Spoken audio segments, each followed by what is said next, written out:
Due to the global outbreak of the coronavirus, the Voice of America is taking every necessary precaution to safeguard its employees, so our broadcast will look a little different today and in the near future as we reduce our staffing at WEWE headquarters here in Washington. We appreciate your staying with us on Straight Talk Africa. Hello, welcome to Straight Talk Africa, coming to you from my home in Arlington, Virginia, a suburb of Washington, D.C. I am Shaka Sally, and today we will discuss how agriculture can become a critical pathway to prosperity in Africa. Joining us today is Dr. Debisi Araba, the Managing Director of the African Green Revolution Forum, and he joins us from the Kenyan capital, Nairobi. Well, I have to say that I am profoundly honored and exceedingly humbled to have the opportunity to host you for the first time on this special edition of Straight Talk Africa, Dr. Debisi Araba. Thank you very much, Shaka. It's an honor and a privilege to be here. You're most welcome. I have to say that you come very, very highly recommended, meaning that your reputation precedes you. Well, I hope to live up to the expectations of the audience and listeners today, and I look forward to a vibrant conversation with you. Thank you very much. First of all, before we go anywhere really, what is the African Green Revolution Forum? Well, thank you very much, Shaka. So we're now known by the initialism, AGRF. The AGRF is a platform. It's a community of platforms focused on helping all partners working with or for the African continent on effective agricultural transformation. And when we say agricultural transformation, of course, I mean a public sector enabled, private sector led process. And so all partners involved in that process are facilitated and enabled via the AGRF. And what is the difference between what you call the AGRF and AGRA, the Alliance for the Green Revolution for Africa? Yes, AGRA, the Alliance for a Green Revolution in Africa, and the AGRF indeed have a complementary relationship. We also have a similar history. So beginning with AGRA, AGRA is an institution focused on inclusive agriculture transformation on the continent of Africa. They are the premier transformation agency for the agri-food sector on the continent. AGRA is also a member of the partners group within the AGRF. As I mentioned, the AGRF is a community of platforms. So within that, we have 26 partners who make up the group, the partners group of the AGRF. AGRA is one of those. And of course, AGRA also hosts the AGRF. What is the goal for the African Green Revolution Forum? Good. The goal is inclusive agricultural transformation. And of course, we understand that agriculture transformation is not an event. It is a process that continues to evolve, ensuring that Africa and Africans are able to not just feed themselves, but become the agri-food sector within the continent can become a powerhouse for feeding the rest of the world. What are some of the lessons that you learned previously, especially at the International Center for Tropical Agriculture, which is based in Colombia, and also, by the way, during the time that you acted as the senior advisor to the Nigerian Minister of Agriculture, who happens to be the current president of the African Development Bank, Dr. Adeshine. Let me begin by saying Africa can feed itself and Africa can feed the world. I am convinced of this fact. Now, Prior to joining the AGRF, an institution I joined in May this year, I was the Africa Regional Director at the International Center for Tropical Agriculture, CIAT, now a member of the Alliance of Biodiversity International and CIAT. This is an international research organization that is part of the CGIAR, the International Agriculture Research Consortium. At CIAT, for 4 years, I led research development and strategy on the continent of Africa to engage on how we could provide the evidence base, using science as an evidence base for agriculture development and prosperity on the continent. Two things I would like to highlight here. Of course, we can always come back to my time here. One of the big achievements that I was really proud of was setting out a clear and defined roadmap for research, for the research agenda on the continent, and ensuring that scientists understood that to move or to advance the agriculture development agenda, we needed scientists to become more political in their thinking, and politicians to understand science, because this partnership is needed. And you also need the private sector to be able to create the enabling environment for the private sector to lead. And so how do we leverage the science, curate the science, develop the science that provides the information for private entrepreneurs at all levels, you know? So I know some of your listeners might have heard of the term smallholder farmers. These are people at the production hub of agriculture and food systems at the small scale. But it's not just smallholder farmers we're looking at. We're looking at every single actor along and around the agri-food space. So people producing at the smallholder level, people producing at the large scale level, and everybody in between. So those working in aggregation, those working on finance, those working on infrastructure development, etc. The lesson I learned from supporting the research agenda, as I mentioned, is Africa can feed the world. And I believe the catalyst or the conduit to achieving this reality is through partnerships. We need to understand that we are all on a journey, and we need to support each other on this journey. Of course, prior to joining the International Center for Tropical Agriculture, I was a senior advisor to the Minister of Agriculture. And there in addition to supporting the minister directly, I was also responsible for building resilience within the agriculture transformation agenda policy portfolio of the administration.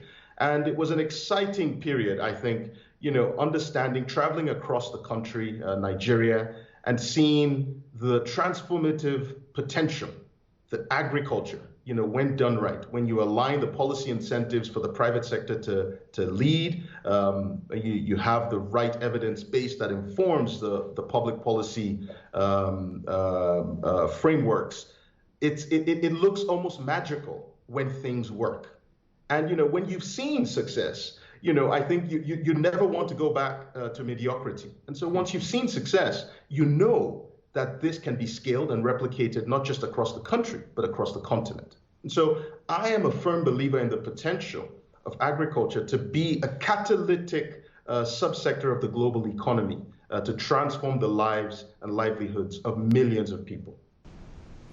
To what extent would you say that the coronavirus pandemic has somewhat not been helpful in as far as your role or your job is concerned? Wow, that's a multi-layered question, Shaka. I'll begin by saying no one, absolutely no one, even those who potentially envisioned a global pandemic could have predicted the second and third order effects of the actions we would have taken, how global economies just shut down overnight. And so I like to sort of assure or reassure people that 2020 is not an annus horribilis. It's not the worst year on record. What it is, it's a shock to the system to let us understand that our global economy has its vulnerabilities, you know. And so what happens in China has the potential to impact what happens in Kenya, and vice versa. Now, we've had countries close their borders, not just to trade, but to movements of goods, services, people. And that has also potentially, caused a friction in the flow of ideas and innovation around the world. But what it's also done is opened up other avenues for collaboration and innovation. For example, I probably wouldn't be having or sitting here and having this virtual interview with you if there wasn't a pandemic. We might have been talking about, arranging for an interview the next time I was passing through DC, for example, and that might have taken 6, 8, 12 months. But now, you can just pick up a phone and ask someone, can you, log on online and have a conversation? And so I think in some ways we have the silver linings, but for agri-food systems specifically, I think, yes, there's been the global slowdown in productivity. We've seen the reduction in productivity. We've also seen a reduction in demand.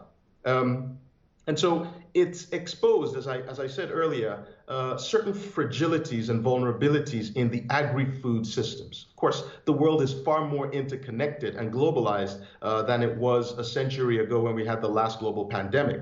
But what this global pandemic has shown us is that there's a lot more that we need to do as practice and thought leaders in strengthening resilience to shocks and stresses. Previously, we were preoccupied with climate change. It's not like climate change has decided to take a pause because we have a global pandemic. We're still dealing with climate change. We're still dealing with malnutrition, and now on top of all this, we have a global pandemic. And so what this tells me really is agriculture and food systems is a sector that requires the smartest minds. You cannot have people, not pulling their weight. You really need your brightest thinkers, your bravest practitioners, your fiercest entrepreneurs, your most ambitious and visionary public policy specialists to ensure that we build resilient systems around agri-food systems, not just at the local level, but at the country, regional, and global levels. Talking about climate change, we recently experienced, for example, drought. Very, very serious drought in Southern Africa, and also floods. That's correct. I mean, that's the conundrum that is climate change. We have variability in precipitation, it's rainfall, and temperature. So some places are getting wetter, others are getting drier, some places are getting hotter, other parts are getting cooler, but it's not even on a linear trajectory. So it's variable. In some seasons, you have extreme wet conditions. In subsequent seasons, you have extreme dry conditions. Take, for example, Nigeria. Most recently, parts of Nigeria have been inundated with floods, devastating large agrarian states in the north of the country. I've been reading reports of most of the rice crop for this season being lost. So, when you see these kinds of things, it's also then balanced by a recent report I was reading online today that Cape Town, all the dams in Cape Town are now full to capacity. And so you think, hang on, Cape Town was previously suffering a drought, and now you have floods in other parts of the world. So you have this variability. Unfortunately, we cannot control these parameters, and so when we look at the impact, the sort of the knock-on impact on the Earth's ability to sustain not just life, but sustain life in a manner that is conducive for human beings to maximize their potential individually and collectively, we realize there's a lot more that we need to do. And within the AGRF partners group, we have partners who are working assiduously towards ensuring that we build resilient systems to ensure that the agriculture and food systems can absorb the shocks and stresses of climate change and bounce back and maintain high levels of productivity. One example was the most recently last week, the African Development Bank inaugurated the Africa office of the Global Center on Adaptation. And the Global Center on Adaptation is going to be catalytic. It's going to leverage private sector funds, also influence public sector policy to ensure that at the national and local levels, we can invest in the right infrastructure programs and designs that give us the best chance of building resilient systems that are interconnected. Very interesting. Here in the United States, Dr. Araba, interestingly, there are still people, and I'm talking about some very powerful people, who are still sort of the doubting Thomases. They still have problems with the climate change. They still have problems with whether it is a science or whether it is a hoax. What about the African authorities? When you interact with them, do you get the sense that they know that when you talk about climate change, you are talking about the real thing, and you should perhaps be able to be guided by science rather than being skeptical?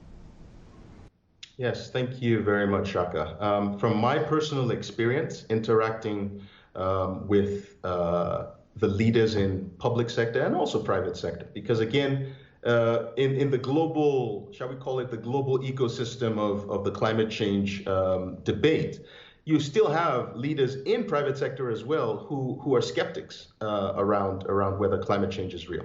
But you see, the beauty of working with people who have skin in the game, who have their roots connected to the ground, so to speak, is if you've interacted with farmers, or you are involved in the agri-food systems, as you will find most ministers of agriculture invariably are, they will tell you they may not have the hard data, but they can give you anecdotes of a changing climate. The anecdotes that support the fact that the climate is changing. They could tell you the weather, maybe it's the rainfalls weren't this heavy previously, or the rain season wasn't, used to be a longer duration or used to be a shorter duration, or the winters were colder or warmer. They can give you anecdotes that buttress and validate climate change. And so what we're doing on the continent is ensuring that we improve on the communication of science, because science in and of itself is good. Science is sacrosanct, but for science to matter and for science to deliver on the impact and the changes that we require, we really need to be better with our communication. And that's something, I'll give an example.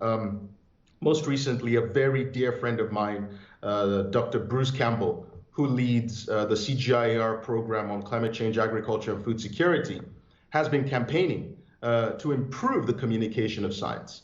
He feels that scientists need to be better communicators, because that's the only way that we, perhaps we allow the penny to drop, so to speak, for public policy makers and also for private sector investors.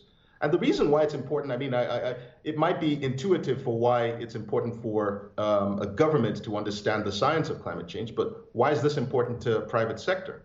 Take, for example, an investor. If you're going to invest for the long term in any crop or in any value chain, you really want to ensure that you are hedging your investment and insulating your investment against climate vulnerabilities. And that helps us, So one of the outcomes of this is the improvement in the robustness of climate insurance products, climate finance products and services, instruments that inform the infrastructure that will be built, or the financial instruments that will be created. So there's an increase in sophistication of what's going on in the private sector space now. And I think it's one of the outcomes of improving the communication from the science. What about the tools or the infrastructure? Do you have the tools, the necessary tools, the appropriate infrastructure? We have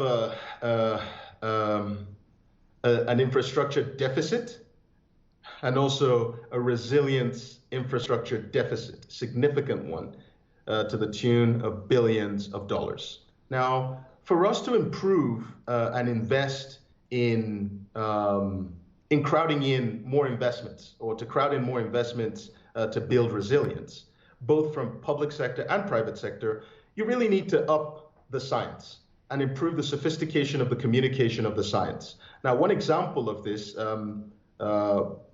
is the climate risk profiles and the climate smart agriculture investment plans that's been developed by the International Center for Tropical Agriculture, now within the Alliance of Biodiversity International and SIAT.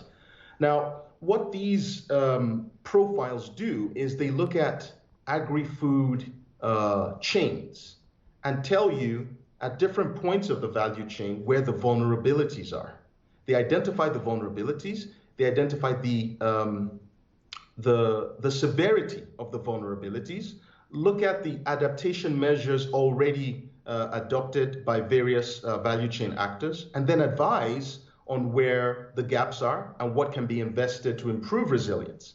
And I think it's when we take these profiles and others and we map them not just at the subnational level, at the country level, at the regional level, we're able to truly, catalyze not just informing public sector investments, because again, countries have budgets and budgets are limited. And so you really want to inform countries to maximize their budgets every single year. But more importantly, you're starting to see countries become more sophisticated in how they deploy national resources. So countries are engaging with the private sector more, maybe in more blended partnerships, where you are leveraging public resources to catalyze and crowd in private investments. And I think that's the model that we really need to adopt to go to scale.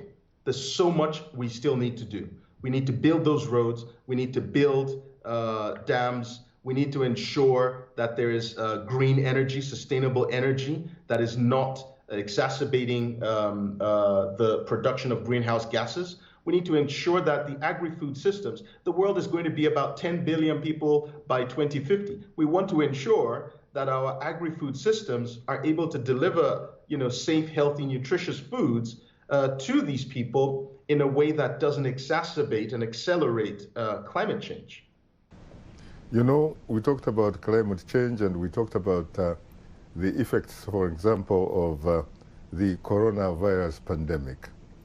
What about also the issue of the locust invasion on the East African side? What is the situation like? What does it look like from your vantage point?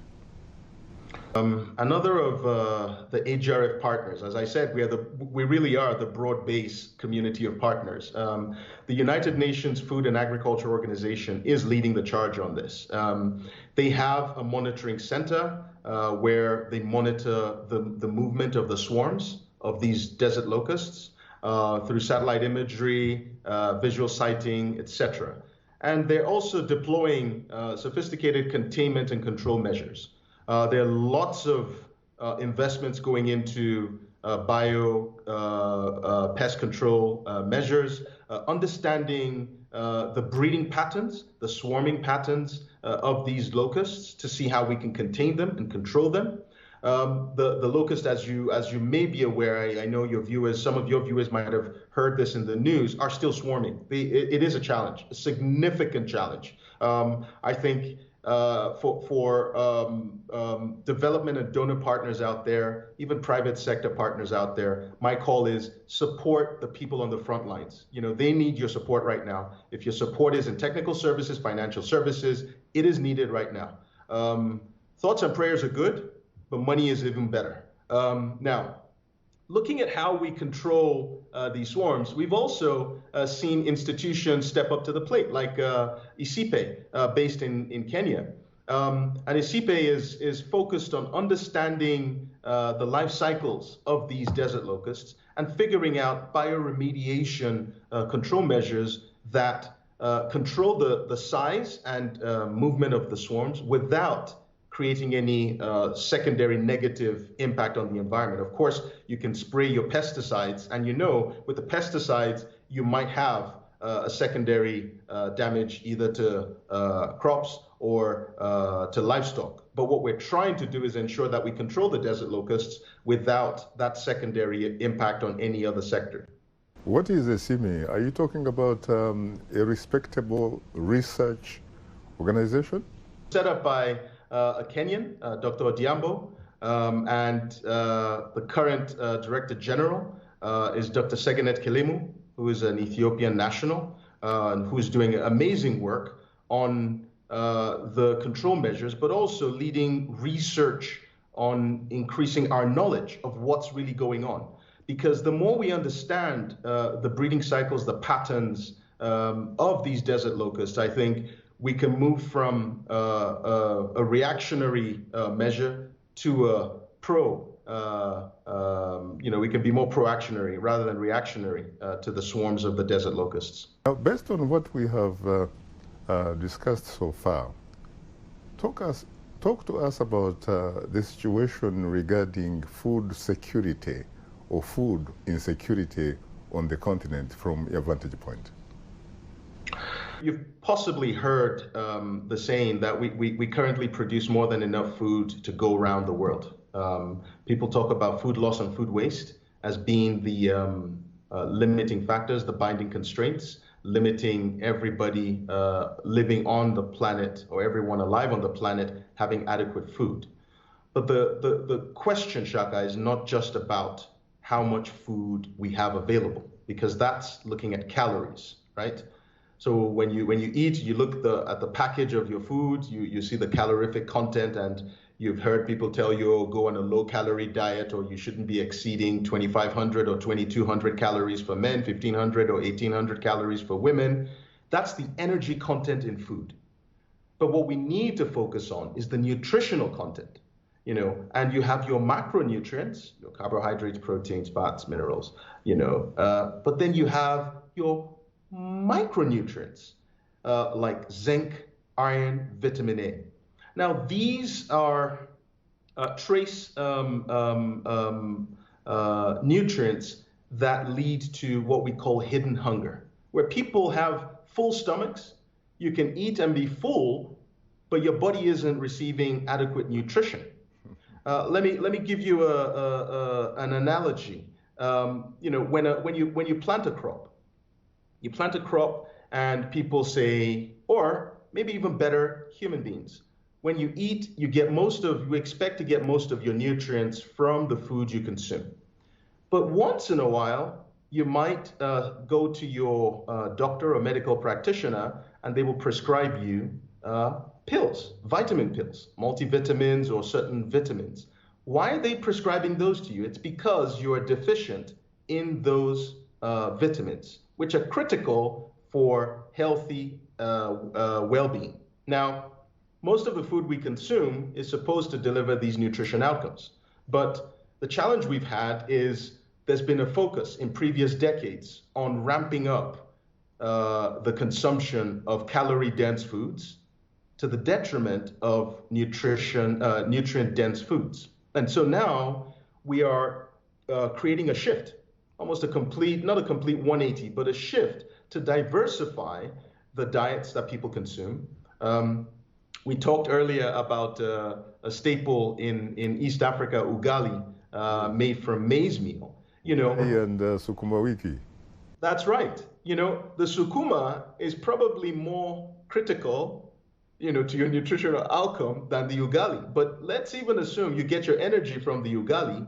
But what we want to do is promote a more diversified diet. So you should be complementing your diet, with the carbohydrates, with the vegetables, which are nutrient dense, and these, the challenge with delivering these nutrient dense foods is most of them are highly perishable, Shaka. And so I think for the sake of our audience, we should inform them that ugali is a sort of bread that comes out of maize, which is called corn in North America, and sukuma wiki is, as a matter of fact, referred to as the collard greens. That's correct.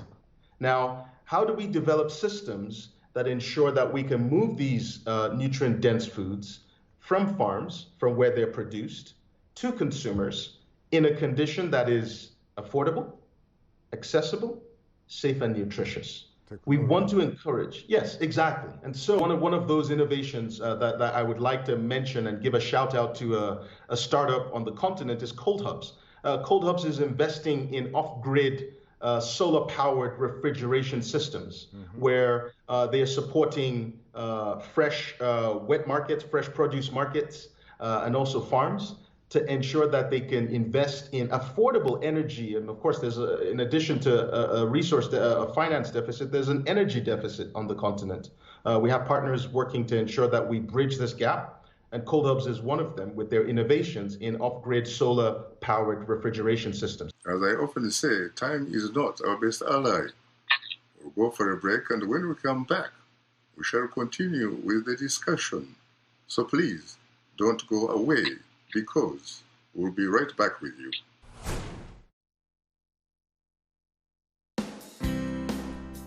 Health, wellness, sport, beauty, medical breakthroughs.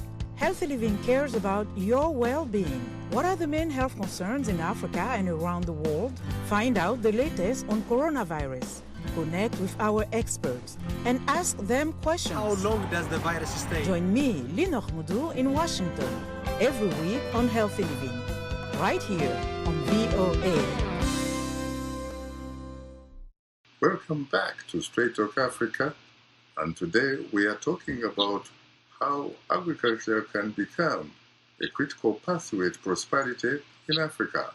Joining us today is Dr. Debisi Araba, the Managing Director of the African Green Revolution Forum, and he joins us from the Kenyan capital, Nairobi. Can solar energy be harnessed? Is it a sort of energy that can easily be accessed by your average African citizen? Oh, yes. You have startups, like I mentioned, Cold Hubs, that has made this solar-powered energy affordable and accessible. In Kenya, you have a startup that's focused on franchising the sort of modular investments in solar energy called M-Copper, where you invest in the financing and they provide the different components and you build it up together, and you have a long-term low-interest financing repayment scheme backed by a few large-scale investors like the African Development Bank. I think, look, we need to ensure energy accessibility. So it's not just power; it's really energy.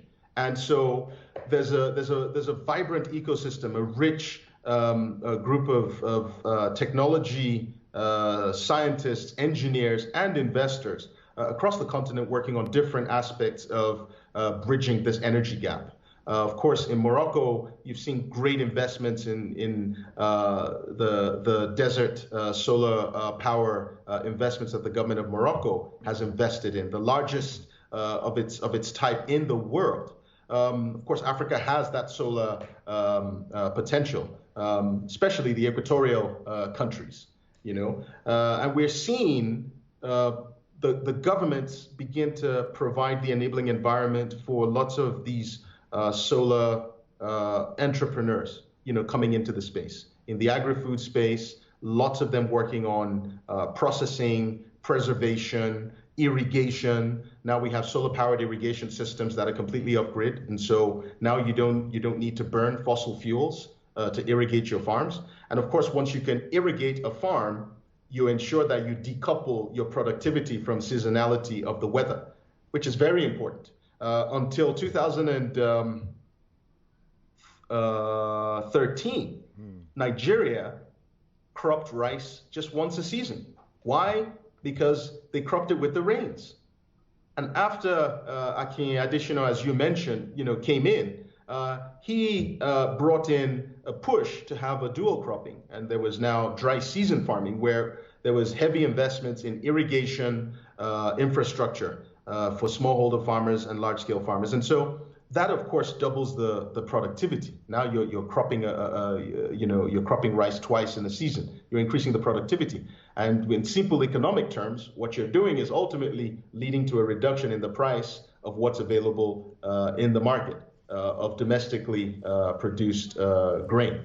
Is that also when he encouraged agricultural diversity to the extent that he increased, for example, investments in cassava? So he did quite a lot of things, all of which we're grateful for and proud. I suppose probably led to him being elected as the president of the African Development Bank due to his ideas around productivity and prosperity. For cassava, he focused, single-mindedly on diversifying the crop, diversifying the derivatives from cassava, making it, converting it from a staple food crop to an industrial crop. Because for cassava, there's so many derivatives that you can get from cassava. You can get high fructose cassava syrup to replace the high fructose corn syrup, which is a substitute for sugar in the confectionery industry. You can get cassava starch for the starch industry. You can, of course, produce high quality cassava flour, which can be blended with maize, with wheat and other flours. High quality bread. To bake the bread, and other pastries. So there are lots of derivatives that you can get from cassava if you focus on it as an industrial crop. And of course, you also have the glue that you can produce from cassava. So what he did was identify a crop that Nigeria produces 44 million metric tons of cassava every year, but very little value addition. And so he focused on value addition, with a mind of increasing and catalyzing investments into it. Why? Because if most farmers in the Southwest or most parts of Nigeria are growing cassava, if you increase the derivatives, what you're doing is increasing the income earning potential of investors across the cassava value chain, not just the producers, but the processors and the consumers. Again, just one of the great things that he did when he was Minister of Agriculture in Nigeria. Dr. Roba, when I was growing up, I often heard that when it came to agriculture, that Africa produced what it did not consume and consumed what it did not produce. How far have we gone in changing those types of attitudes so that we can begin seriously to first and foremost feed ourselves, and in fact perhaps have even a surplus for exportation? That's a very good question, Shaka. I think there is anecdote and there is science-backed facts. Now, here's the fact. 80 to 90% of food consumed on the continent is produced by SMEs on the continent. And so Africa is by far producing most of what it consumes, it produces. That's the fact. This and more information can be found in this year's African Agriculture Status Report, which was launched at the AGRF Summit, which held from the 8th to the 11th of September. I think we'll come to that shortly before we wrap up this engaging conversation. But on the other side, I think there's a lot more to be said about where food comes from. When I worked at the International Center for Tropical Agriculture, there's a brilliant scientists, colleagues of mine, who published a paper on the origins of certain staple crops. And when you realize very few of these crops are endemic, not just to Africa, but to Europe and South America. You have crops that are endemic to the Andes in South America, consumed in Asia, consumed in Africa, consumed in the world, consumed in other parts of the world. Because why? We're a globalized economy now. And so I don't think it is helpful to focus on producing what we consume or consuming what we produce. I think it's really about prosperity, ultimately. If you ask anybody invested in the agri-food space, why are you there? Especially, let's take the farmers. Take the farmers. Take a sample of farmers and ask them, why are you a bean farmer? Why are you raising poultry? Why are you raising goats? Why are you growing maize? It's not necessarily because of some intrinsic love for the crop or the animal. It's because they're business people. They want to turn a profit. And they're very rational in the decisions they make. That's why you will see some farmers or some people can be farmers in one season and might invest in a motorcycle and go into transportation, the following year and come back into agriculture the following